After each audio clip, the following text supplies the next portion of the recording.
বন্ধুরা, জানো তো আমার পায়ে না অনেক ব্যথা। এত ব্যথা, হাঁটতে গেলে আমার একটু খুঁড়িয়ে খুঁড়িয়ে হাঁটতে হচ্ছে। ইদানিং কী যে হয়েছে পায়ে, তাই চিন্তা করছি এত কষ্ট করে হাঁটার কি দরকার আমার, একটু দেখি না।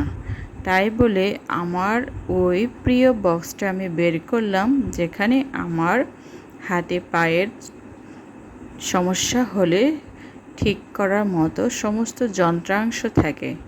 আমি ওই ব্যাগটা খুলে নিয়ে আমি দেখতে থাকলাম। এখন তো বর্ষাকাল হওয়ার কারণে আর মাঝে মধ্যে একটু বাইরে বের হই, আর তাই বলে ওই বুড়ো আঙ্গুলের নখের নিচে একটু বালু জমা পড়েছে। বালু হওয়ার কারণে সাইড দিয়ে র্যাশ হয়ে উঠে গেছে, আর একটু মনে হয় কেমন ছিটে ফোটা পানির মতো বের হচ্ছে। এ পানি বের হওয়ার কারণে, ওখানে র্যাশ হওয়ার কারণে আমার পাটা, আঙ্গুলের নখের নিচের অংশে যে মাংস থাকে ওইটা ব্যথা করছে।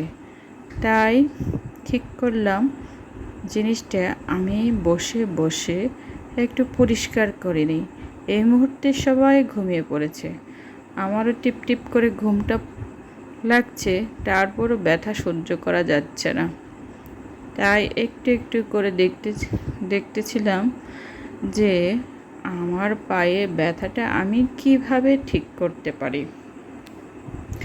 বর্ষাকালে অনেকেরই হয়তো এই প্রবলেমটা হতে পারে, আর সবাই সবসময় পরিষ্কার থাকবেন। পরিষ্কার বলতে গেলে সবাই পরিষ্কারই তো থাকে, তার মানে বলতে যাচ্ছি যে নখের সাইডগুলোতে অনেকে হয়তো সময় পায় না পরিষ্কার করার মতো। পরিষ্কার করে নেবেন, মাঝে মধ্যে একটু কুসুম গরম পানি দিয়ে ধুয়ে নেবেন যাতে বালুগুলো বের হয়ে যায়। আর আমার বেশ কিছুদিন হচ্ছে আমি একটু পরিষ্কার করতে ভুলে গিয়েছিলাম, বিধায় আমার এই প্রবলেমটা হয়েছে। হাঁটতে গেলে আমার একটু খুঁড়িয়ে হাঁটতে লাগছে, আর মনে হচ্ছে না জানি কি খোঁচা লাগছে। ওই খোঁচা লাগার কারণে আমার খুব অস্বস্তি ফিল হচ্ছিল। তাই দেরি না করে আমি এই কাজটা করছি। অনেকে হয়তো ভাবছেন আমি কি করছি, বলেই তো ফেললাম কি করছি। আসলে এই যন্ত্রণা খুবই খারাপ লাগে। আপনি যখন ঘুমাতে যাবেন তখনও আপনার খারাপ লাগবে, হাঁটবেন, খাবেন, দাবেন, বসবেন, তখনও আপনাকে খোঁচা দিতেই থাকবে। তাই একটু সময়টা নিলাম, সবাই যখন ঘুমিয়ে পড়েছে তখন নিরিবিলি একটু বসে আমি এটা ঠিক করে নিচ্ছি। কারণ নিজের যত্ন না নিজেকেই নিতে হয়।